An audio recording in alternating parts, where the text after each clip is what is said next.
I'll have the cream soda, thank you very much. And thank you for chilling with us and Tani Evita and Dr. Darren as we talk about issues surrounding men's health, especially loss, loss of, as we said, emotional kind of stability, if you will, physical strength. We've actually got a caller on the line right now. I believe it's Shelley calling us from Johannesburg. Good morning. Good morning, doctor. Morning. I would like to ask the doctor one question. I'm phoning on behalf of my husband. He's a very shy person. He's 73 years.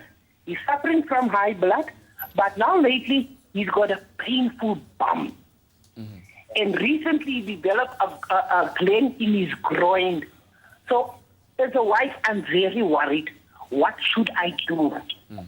Thank you very much, Shelley, for that question, Doctor. She mentioned two things. I think she mentioned a painful buttocks area, and then she also mentioned a gland in the groin.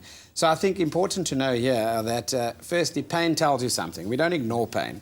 Pain tells you that something's wrong, something's disturbed, and it should be looked at.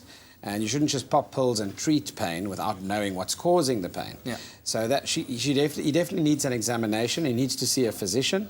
If there's a lump or a mass in his groin, it could be a host of things. It could be a lymph node, just that's enlarged. If he has pain in the buttocks area, it could be a nerve that's being impinged due to a spinal cord lesion or a disc that's slipped, etc. And at the age of 73, the bone quality of the vertebra will need to be looked at extensively. So I think he warrants seeing a physician for a general examination and a checkup, definitely. Yeah. And, listen to the warning signs. Absolutely. And, of course, this is something that we can't just kind of, give offhand advice about on national television. You need to have a professional examination done by a medical expert. So we've addressed the losses of libido, of physical strength, hair loss, perhaps, that comes as a result of declining testosterone. What other losses do men deal with out there? Yeah, well, I mean, besides losing hair and the obvious things, that sense of purpose that we mentioned, I think is also quite crucial.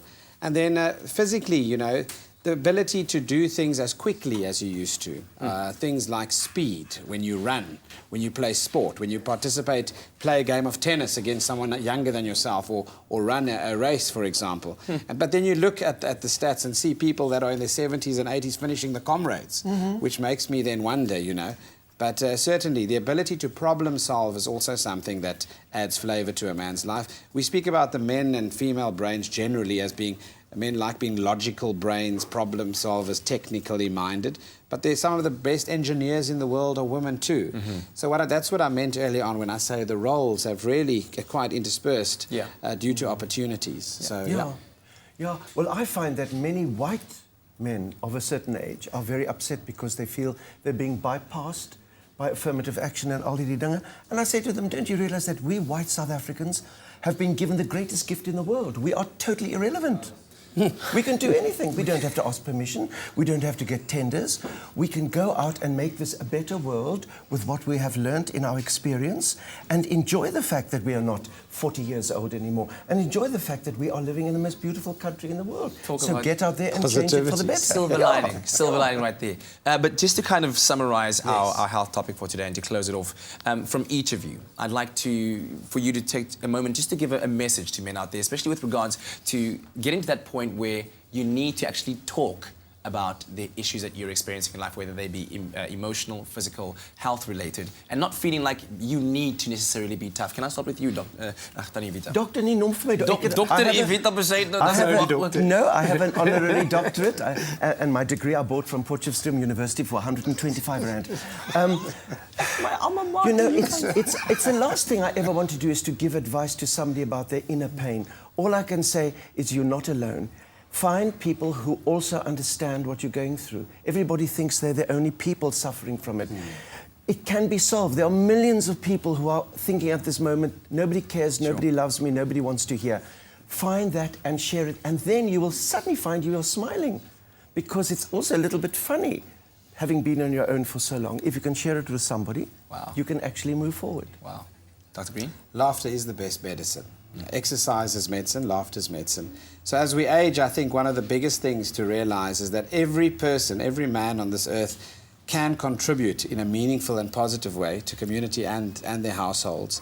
But I really think that we need to focus rather on what we can do rather than the functions that we're losing.